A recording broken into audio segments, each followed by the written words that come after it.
진짜 요즘 번아웃 올 것 같아요. 매일같이 쏟아지는 일에다 인간관계 스트레스는 또 어떻고요?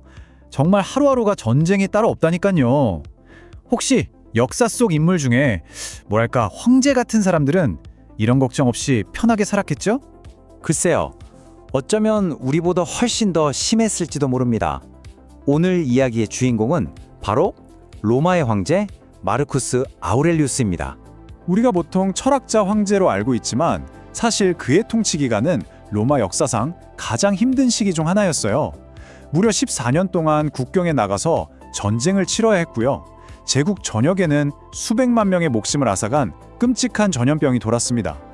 심지어 가장 믿었던 동료들에게 배신당하는 일까지 겪었죠. 와, 황제의 문제를 제 문제랑 이렇게 나란히 놓으니까 뭔가 웃기면서도 슬프네요. 끝없는 전쟁이 끝없는 마감일이라니, 원로원의 배신이 짜증나는 직장 동료라니. 스케일은 완전 다르지만 사람이 받는 스트레스의 본질은 예나 지금이나 비슷한가 봐요. 맞습니다. 바로 그 지점이죠. 그리고 이 모든 혼란의 한복판에서 인류 역사상 가장 위대한 자기 성찰의 기록 중 하나가 탄생합니다. 바로 우리가 아는 명상록인데요. 그런데 놀라운 사실은 이 책이 처음부터 우리 같은 독자들을 위해 쓰인 게 아니라는 겁니다. 이 책의 원래 그리스어 제목은 타의 에이스 헤아우톤, 직역하면 자기 자신에게 쓰는 글들이라는 뜻이에요. 그러니까 이건 출판을 염두에 둔 철학책이 아니라 전쟁터 막사에서 매일 밤 흔들리는 자기 마음을 다잡기 위해 쓴 지극히 개인적인, 말하자면 정신적 생존 가이드였던 셈이죠. 세상에, 그럼 이건 그냥 남들 보여주려고 쓴 게 아니라 정말 자기 혼자 보려고 쓴 일기 같은 거였군요? 단순한 일기 그 이상입니다. 저는 이걸 전투 일지라고 부르고 싶어요. 거대한 압박감 쪽에서 무너지지 않기 위해 스스로를 코칭했던 아주 치열한 기록이거든요. 그는 자신에게 아주 혹독한 독서를 던지는 동시에 또 가장 따뜻한 위로를 건네기도 했습니다. 자, 먼저 그가 자신에게 던진 독설부터 보시죠. 매일 아침 이런 부정적 시각화로 하루를 시작하는 거예요. 최악의 상황을 미리 마음속에 그려보는 거죠. 일종의 정신적 예방주사 같은 겁니다. 실제로 그런 사람을 만나도 내가 예상했던 일이군 하면서 감정적으로 크게 동요하지 않게 되는 거죠. 하지만 이렇게 냉혹하게 마음을 다잡은 뒤에는 항상 이런 따뜻한 목표를 상기시켰습니다. 세상에 온갖 추잡한 일들 때문에 나 자신까지 삐뚤어지지는 않겠다는 다짐이죠. 타인의 결점에도 불구하고 나의 품위를 지키는 것, 그것이야말로 진짜 복수라고 생각했던 겁니다. 와, 이건 정말 강렬한데요?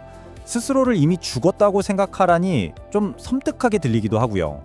네, 이게 바로 메멘토 모리, 즉 죽음을 기억하라는 스토아 철학의 핵심 훈련입니다. 내가 언젠가 죽는다는 걸 직시하면 사소한 걱정이나 남의 시선 같은 건 정말 하찮게 느껴지거든요. 그러면서 오직 지금 이 순간을 어떻게 제대로 살 것인가에만 집중하게 되는 거죠. 그리고 이것이야말로 그가 찾은 궁극의 위로입니다. 외부에서 일어나는 사건은 우리가 통제할 수 없죠. 하지만 그 사건에 대한 우리의 생각과 판단은 온전히 우리 통제 아래에 있다는 것. 상처를 주고 말고의 열쇠는 결국 내가 지고 있다는 아주 강력한 메시지입니다. 우와, 듣고 보니 정말 대단하네요. 그런데 이런 강렬한 자기 대화를 우리 같은 평범한 사람들이 일상에서 어떻게 적용할 수 있을까요? 아주 좋은 질문입니다. 마르쿠스는 이런 생각들을 그냥 막연하게 한 게 아니에요. 이걸 하만의 운영체제처럼 아주 구체적인 정신적 도구들로 만들어서 사용했습니다. 그가 썼던 핵심 도구는 크게 세 가지로 볼 수 있습니다. 첫째는 통제의 이분법.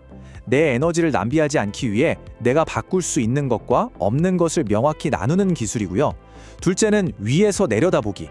마치 우주에서 나를 내려다보듯 관점을 확 바꿔서 지금의 문제를 아주 작게 만드는 거죠. 그리고 마지막은 아모르파티, 바로 운명의입니다. 닥쳐온 모든 일을 피하지 않고 오히려 내 삶의 일부로, 기회로 받아들이는 태도죠. 이 중에서 가장 기본적이면서도 강력한 도구가 바로 통제의 이분법입니다. 방법은 아주 간단해요. 지금 나를 괴롭히는 문제를 종이에 한번 적어보세요. 그리고 그걸 내가 통제할 수 있는 것과 없는 것 두 칸으로 나누는 겁니다. 그리고 없는 것들은 그냥 과감히 무시하고 있는 것에만 내 모든 에너지를 집중하는 거죠. 그러네요. 생각해보면 우리가 받는 스트레스의 거의 대부분은 내가 바꿀 수 없는 것들 때문이잖아요. 다른 사람의 평가라던가 이미 지나가 버린 과거라던가 이 간단한 관점의 전환만으로도 정말 많은 불안이 사라질 것 같아요. 맞습니다. 바로 그 점 때문에 이 2000년이나 된 정신적 운영체제가 그 어느 때보다 바로 지금 다시 엄청난 주목을 받고 있는 겁니다. 이 생각의 흐름을 보면 정말 놀랍지 않나요? 거의 2000년 전 전쟁터의 막사에서 한 황제가 오직 자기 자신을 위해 쓴 글이 시간을 훌쩍 뛰어넘어서 현대 심리치료의 핵심적인 뿌리가 됐다는 거예요. 여기서 그치지 않고 21세기에는 세상을 바꾸는 실리콘밸리 리더들의 정신적 지침서가 되기까지 했죠. 정말 대단한 여정이에요. 특히 인지행동치료, 우리가 CBT라고 부르는 치료법의 핵심 원리는 스토아 철학과 정확히 같습니다. 우리를 괴롭히는 건 사건 그 자체가 아니라 그 사건에 대한 우리의 판단이라는 것. 바로 이 통찰 하나가 수많은 사람들의 마음을 치유해 왔던 거죠. 길을 막는 것이 길이 된다. 와, 이 말은 정말 머리를 한 대 맞은 것 같은 기분이네요. 보통 장애물은 피하거나 없애야 할 거라고 생각하는데 오히려 그걸 딛고 나아갈 연료로 삼으라니 도전을 기회로 완전히 바꿔버리는 힘이 느껴져요. 네, 바로 그 지점입니다. 황제는 좌절하는 대신 그 장애물 자체를 자신의 길로 만들었습니다. 오늘 이 이야기를 마무리하면서 여러분께도 한번 묻고 싶습니다. 지금 당신의 삶에서 당신의 길이 되어주기를 기다리고 있는 그 장애물은 과연 무엇인가요?